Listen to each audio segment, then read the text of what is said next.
प्रधानमन्त्री स्वयंमा भ्रष्टाचारीको संरक्षक हो। उहाँले अदालतले भन्नुपर्नेमा आफैले फैसला गरिदिनु भयो भ्रष्टाचारी होइन भनेर, तर टेलिफोनमा डिल गर्दै गरेको पाँचकोटाहरूले त्यो त प्रष्ट देखिन्छ। हाम्रो चाहिँ अख्तियार दुरुपयोग अनुसन्धान आयोग ऐनको दफा 2 को खण्ड खले पनि त्यो भ्रष्टाचार हो भन्छ। यस्तो भ्रष्टाचारीहरूलाई उहाँले संरक्षण गरेर सम्पत्तिका लागि किन गर्नु पर्यो भन्दा चुनावमा पैसा चाहिन्छ, एउटा चुनाव जित्न, जहाँ सांसदहरू खरिद बिक्री गरेर आफू फेरि प्रधानमन्त्री हुनु पर्छ, यसका लागि उहाँलाई पैसा चाहिन्छ। भ्रष्टाचार यसकारण हो, व्यक्तिका लागि होइन। उहाँ नेपालीको सरकार नेपालीले बनाउँदैनन्, विदेशीले बनाउँछ। बाबुराम भट्टराईज्यूले आफै भन्नुभयो, म त प्रधानमन्त्री भइटोपलेछु मात्रै, तर साँचो त अन्तै रहेछ। केपी ओलीज्यूले पनि भन्नुभयो कि मेरो सरकार विदेशीले ढालिदिए, ढाल्न प्रयत्न गरिरहेका छन्, तर फेरि आँखा छलेर चुरुट छोडिसके भन्दा पनि चुरुट खाइरहन्छ। सूर्य चुरुट होइन, सूर्य चुरुट वनस्पतिबाटै भन्छ नि, सुर्ती सुर्ती रुखका पातहरू। यो चुरुट छोड्न पर्छ भन्ने थाहा हुँदाहुँदै, चुरुटले खराबी गरेको छ भन्ने थाहा हुँदाहुँदै बाहिर खोलमै मुटु फोक्सोमा तपाईँको चाहिँ क्यान्सर भएको चाहिँ तस्बिर राखिदिएको छ। त्यो देख्दा देख्दै पनि मान्छे चुरुटतर्फ चाहिँ छोड्न नसक्ने स्थितिमा पुगेको कुरा उनीहरूलाई राम्रोसँग सम्झाइदियो भने छोड्ने उपाय चाहिँ खोजिरहेको। जनतामा चाहिँ अहिले जुन जिल्लामा जाँदा पनि सांसदहरू मन्त्री प्रधानमन्त्री हुन नपाउने व्यवस्था हुनुपर्छ कि पर्दैन भन्दा पर्छ भन्छन्। उनीहरूले उन्नत लोकतन्त्र पार्टी ल्याएको विचार right to recall, right to reject नेपालमा पहिलोचोटि हामीले सुरु गरेको। दोस्रो, व्यक्तिगत सम्पत्ति नचाहिने मान्छेहरू पनि छन् नि, जस्तो केपी ओली। उहाँलाई कोही छोराछोरीलाई अंश दिनु छैन, केही छैन। इन्डियन बेसीले मलाई चाहिँ ज्यान मार्ने धम्की समेत दिँदाखेरि मैले त अडियो भिजुअलै सार्वजनिक गरिदिएँ। त्योभन्दा अगाडि यति नम्बर फोनबाट यति बजेर यति मिनट जाँदाखेरि मलाई चाहिँ फोन आयो, इन्डियनहरूले धम्क्यायो भनेर मैले चाहिँ स्क्रिनसटै सार्वजनिक गरिदिएँ। 3-4 पटक यस्तो भएको छ।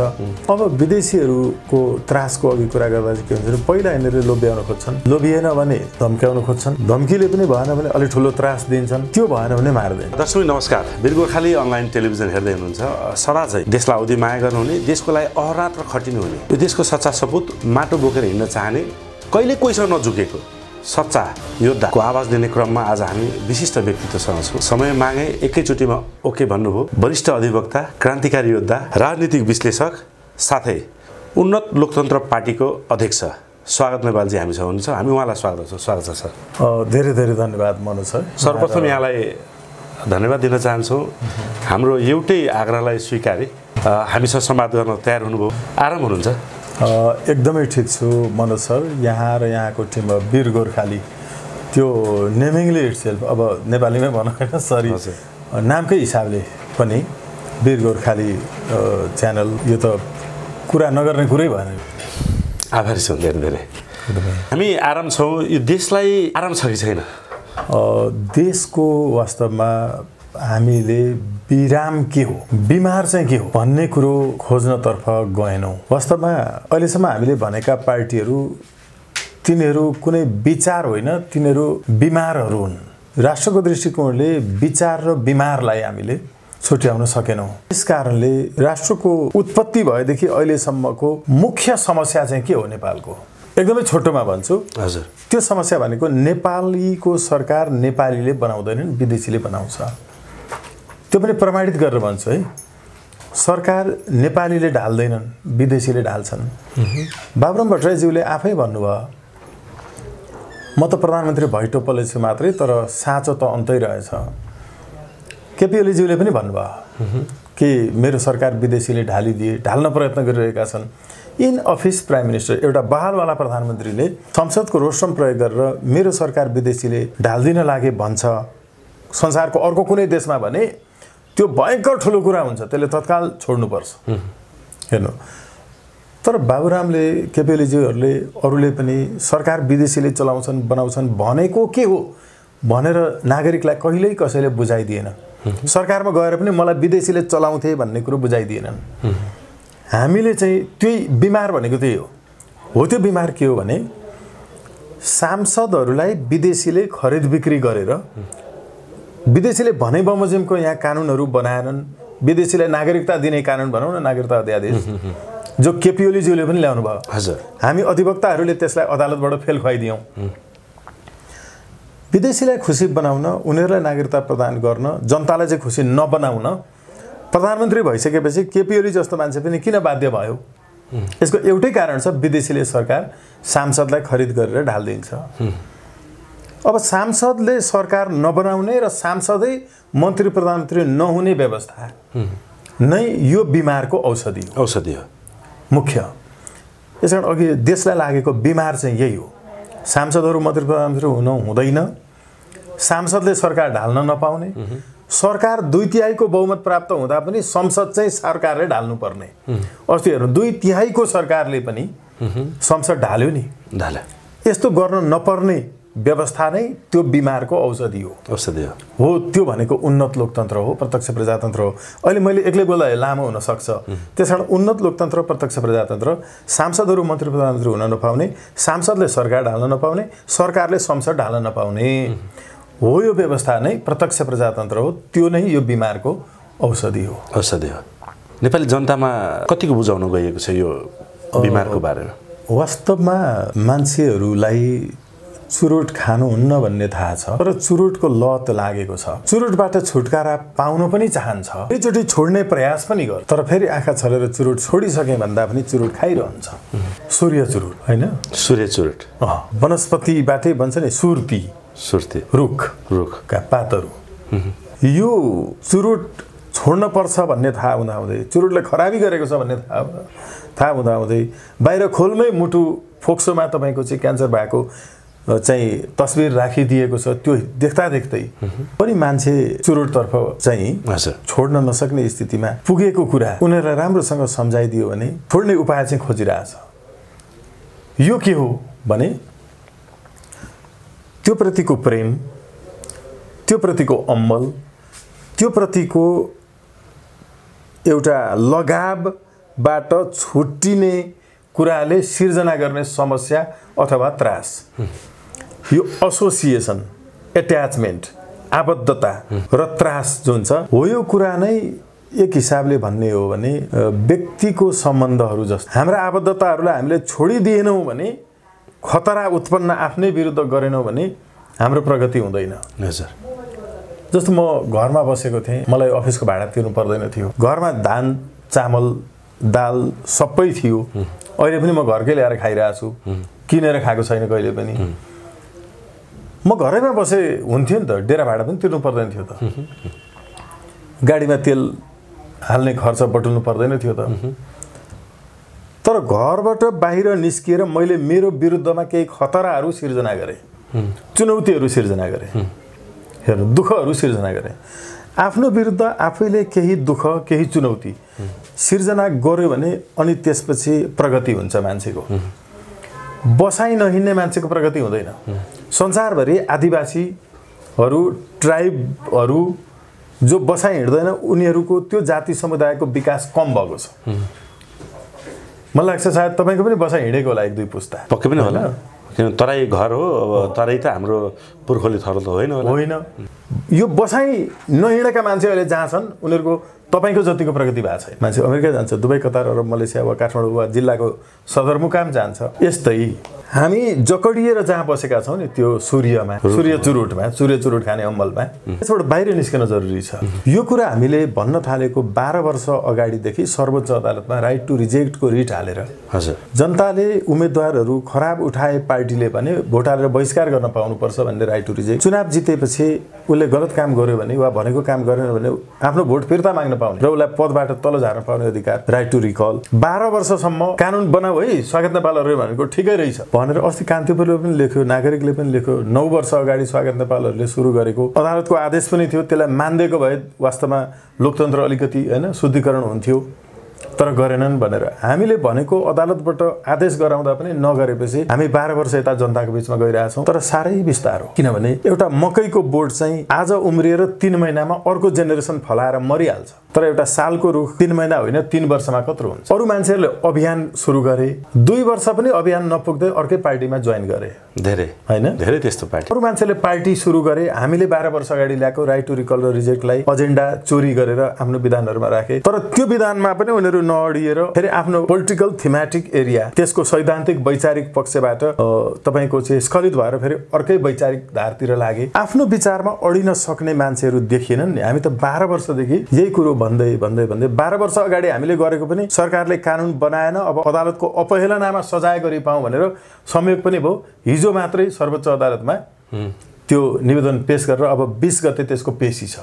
हेर्नु यो 20 गते यो मैले मिडियामा भनेको पहिलोपटक है यो चाहिँ हैन तर अरू मिडियाहरूमा दैनिक पत्रपत्रिकाहरूमा आएको छ आज पनि प्रकाशित भएको छ हामीले त्यो बेलादेखि यी विषयहरू उठाउँदै आएका छौँ र जनतामा चाहिँ अहिले जुन जिल्लामा जाँदा पनि सांसदहरू मन्त्री प्रधानमन्त्री हुन नपाउने व्यवस्था हुनुपर्छ कि पर्दैन भन्दा पर्छ भन्छन् उम्मेदवार खराब रहेछ भने भोट हालेर बहिष्कार गर्न पाउने अधिकार हुनुपर्छ कि पर्दैन भन्यो भने पर्छ भन्छन् अनि सांसद नै मन्त्री प्रधानमन्त्री हुन नपाउने व्यवस्था हुनुपर्छ कि पर्दैन भनेको काम नगर्ने सांसदलाई भोट फिर्ता मागेर पदबाट तल झार्ने व्यवस्था हुनुपर्छ कि पर्दैन भनेर अहिले सडकमा मान्छेलाई सोध्नुहोस् कि म ग्यारेन्टी दिन्छु 100% मान्छेले हुन्छ भन्छन् भनेको यो 12 वर्ष बिचमा हामीले यो कुरो भन्दै भन्दै आउँदा मान्छेमा पुगेको चाहिँ छ है तर स्वागत नेपाल चिन्दैन उन्नत लोकतन्त्र पार्टी चिन्दैनन् स्वतन्त्र राष्ट्रिय अभियान चिन्दैनन् यसमा केही दुःख छैन किनकि मलाई राम्रोसँग के थाहा छ भने तपाईले एउटा राम्रो कार्यक्रम एउटा रिपोर्ट डकुमेन्ट्री टाइपको केही कन्टेन्ट बनाएर तपाईको च्यानलमा राख्नुभयो भने त्यो च्यानल कुन हो भनेर मान्छेले बरु नसम्झेलान् हजुर तपाईलाई नसम्झेलान् तर एउटा यस्तो स्टोरी आएको थियो भन्ने चाहिँ सम्झिन्छ हजुर हजुर यो के हो भने असल कृतिले कृतिको लेखकलाई मारिदिन्छ रामायण सबैलाई थाहा छ महाभारत सबैलाई थाहा छ रामायण महाभारत सबैलाई थाहा छ तर त्यो कसले लेख्यो थाहा छैन नि त धेरै मान्छेलाई त्यो भनेको भने महान काम छ भने त्यो सबैले अरूले कपी गर्छन् त्यहाँका पेजहरू इत्यादि के हाम्रो पनि कपी गरे हैन रमेश मिश्रज्यूहरूले बाबुराम भट्टराज्यूहरूले कपी गर्नुभयो माधव नेपालज्यूहरूले कपी गर्नुभयो यो कसले लेखेको थियो भन्ने कुरा चाहिँ महान कृति छ भने त्यो कृतिकारलाई चाहिँ मारिदिन्छ त्यही कृतिले यो उसको अमरता हो यसो भएको हुनाले उन्नत लोकतन्त्र पार्टी ल्याएको विचार right to recall right to reject नेपालमा पहिलोचोटि हामीले सुरु गरेको अहिले सबै जनतालाई यस्तो पनि एउटा विचार छ रे भन्ने चाहिँ थाहा छ हाम्रो बारेमा थाहा छैन त्यो नै हाम्रो सर्वव्यापकता हो त्यो भनेर्थ यहाँको एजेन्डा आज ठुला भनाउँदा पार्टीहरूले पनि बोक्नु ठुला भनाउँदा नेताहरूले पनि बोक्नु पूर्व प्रधानमन्त्रीहरूले पनि बोक्नु यहाँको सफलता नै हो एकदमै यो 12 वर्ष बिचमा हामीले यो सफलता प्राप्त गरेका छौँ र एजेन्डाको हिसाबले त हामीले जनताको मनमा एकदम वास्तवमा बस्न सफल भइसकेका छौँ एजेन्डाको हिसाबले हामीले देखेका छौँ मिडियाहरूमा पनि तपाईका अहिले आएर चाहिँ दृढ सङ्कल्प लिएर ढुलमुल नभइकन निडरताका साथ जुन अगाडि बढिराख्नु भएको छ यसको प्रभाव त अहिले देखिन थालेको छ सरजी यसको लागि यहाँलाई चाहिँ बधाई पनि दिन चाहन्छु एकदमै आभार व्यक्त गर्छु धन्यवाद ज्ञापन गर्छु चुनावमा हुमिनु भएको छ देश दौडामा निक्लिनु भयो धेरै ठुलो रिस्कका कामहरू गर्नुभएको छ एमसीसी विरुद्धको यहाँको आन्दोलनले त एउटा फरक किसिमको रेभोल्युसन ल्यायो केही सडकका अभियन्ताहरूले कराए जस्तो होइन कि जगमा बसेर जुन यहाँले चाहिँ झन्डासम्म गाडेर आउनुभयो सायद यो कुराहरूको प्रभाव पनि हो कि वास्तवमा मान्छेहरूले एकदम गहन ढङ्गले हेर्दा चाहिँ रहेछन् म विभिन्न ठाउँहरूमा जाँदाखेरि जिल्लामा हैन कतै बसेर यसो चिया पिउँछु मान्छेहरू आउँछन् छेउमा हैन कतिपय मान्छेहरू रुन्छन् हामीले जस्ता मुद्दाहरू हेरेका छौँ यताबाट जाँदै गर्दा बाटोमा तपाईँको ढाड तान्ने र त्यहाँ ट्याक्स लिनेहरू हुन्छन् नि यसो हेर्छन् अनि स्वागत दाइ होइन भन्छन् म आफै नै ड्राइभ गरेर गइरहेको हुन्छु ड्राइभर पनि हामी आफै हौँ सङ्गठनको गाडी पनि आफै चलाउँछौँ आफ्नो पनि जिल्ला दौडामा पनि त्यही गर्छौँ देश बनाउने ड्राइभर पनि हुन चाहन्छ होइन अनि त्यहाँ ए होइन जानुहोस् भन्छन् त्यो ट्याक्स नलिने गरी अनि तपाईँ भ्रष्टाचारी हुनुहुँदो रहेछ भन्छु म फेरि उहाँलाई किन अनि तपाईँले चाहिँ स्वागत नेपाललाई चिनेर यो ट्याक्स नलिकन यहाँबाट पठाउनु भने तपाईँ नै हो रहेछ नि त मूल त भ्रष्टाचारले प्रवर्धन गर्ने त कन्भिन्स हुन्छ अनि ए त्यसो दाइ आउनु नि त भन्छ एउटा फोटो खिच्छ के गर्छ यस्तो धेरैचोटि उ गरेछ कफी खान बसेको ठाउँमा होइन दाइ पर्दैन भन्छन् किन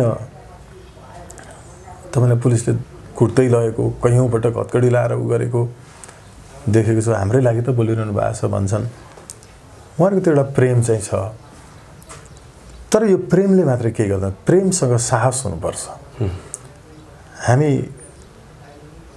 युवाहरू कसैको गर्लफ्रेन्ड हुनुहोला कसैको होइन श्रीमती श्रीमान बोयफ्रेन्ड हुनुहोला उहाँलाई प्रेम मात्रै गरेर पुग्दैन अर्थात् भनौँ दिनभरि बसेर हेराहेरी गरेर आँखा मात्रै हेरेर खान पुग्छ त साहस चाहियो शरीर पाखुरा बजाउन सक्ने जानु पर्यो, मजदुरी गर्नु पर्यो, कमाएर ल्याउनु पर्यो, अनि सँगै बसेर मिठो पकाएर खानु पर्यो नि, हैन?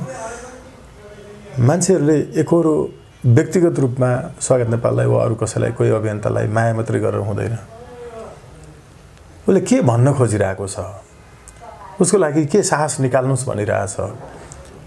अघि भन्न खोजे जस्तो डाक्टरले त भन्छ त 500 रुपैयाँ लिन्छ र चुरुट नखा भन्छ। चेक गराउन जाँदा यही हो नि त, रक्सी नखानुस् है, हजुर, चुरुट नखानुस् है भनेको 500 रुपैयाँ लिन्छ, अनि हामीलाई पठाइदिन्छ। फेरि हामी आएर खान थाल्छौँ।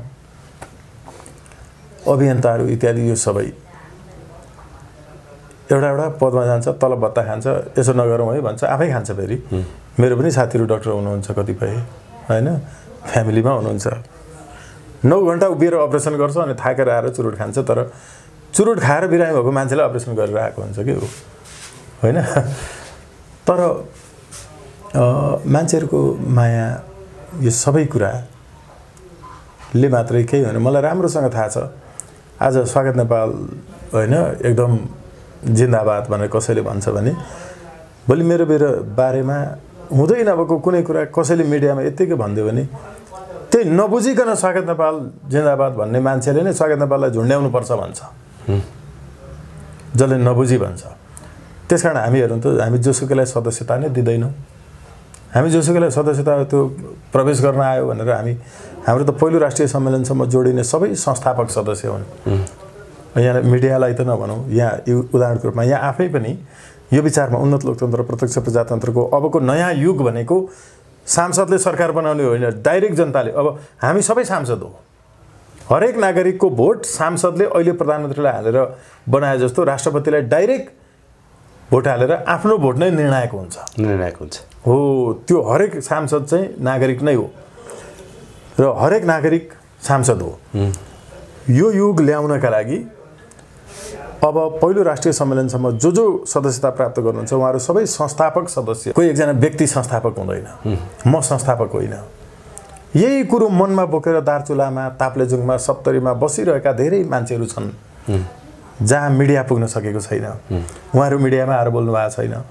म पो तपाईँहरूसँग चिन्जान भयो, त्यसकारण मिडियामा चाहिँ देखिन, बोल्न मैले अवसर पाएँ। तर मेरोभन्दा धेरै राम्रो विचारहरू लिएर गाउँ गाउँमा बस्ने मान्छेहरू हुनुहुन्छ नि, ती मान्छेहरू पनि त यो विचारको संस्थापक हो नि त। त्यसैले हामीले पहिलो राष्ट्रिय सम्मेलनसम्म जोडिने एउटै विचार मनमा बोकेर बसिरहेका मान्छेहरू सबै संस्थापक सदस्य हो। त्यहाँ स्वागत नेपालको फोटो राखेर संस्थापक बन्नु हुँदैन। ठिक छ, 12 वर्ष अगाडिदेखि हामीले सुरु गऱ्यौँ। अहिले मान्छेहरू जोडिँदै 77वटा जिल्लामा हामीले अहिले निर्वाचन कार्यालयमा दर्ता गऱ्यौँ, उम्मेदवारहरू उठायौँ, होइन? 42वटा देशमा अहिले शाखाहरू बनेका छन्, 57वटा भ्रातृ सङ्गठन छन्। हाम्रो यो लवाई खवाई यस्तै हो, होइन? सबैले एक रुपैयाँ उठाएर सदस्यता बापतको 20 रुपैयाँ यसरी उठाएर मन लागेका साथीहरूले 10 लाख रुपैयाँसम्म गर्नुभएको छ। सबै रकम हामीले चाहिँ केन्द्रीय कार्यालयको चाहिँ ब्याङ्क खाता छ त्यसमा राखिदिन्छौँ। हजुर, अहिले त्यो घाटामा गएको छ, 14 लाख जति हामीलाई घाटा लागेको छ। पार्टीको हामीले सङ्गठनको गाडी किन्यौँ, त्यही गाडीमा हामी हिँडिरहेछौँ, त्यसको पनि 14 लाख जति बाँकी छ। तर तिर्छौँ बिस्तारै, होइन? पत्याएका छन्, जनताले तिर्छन् हो।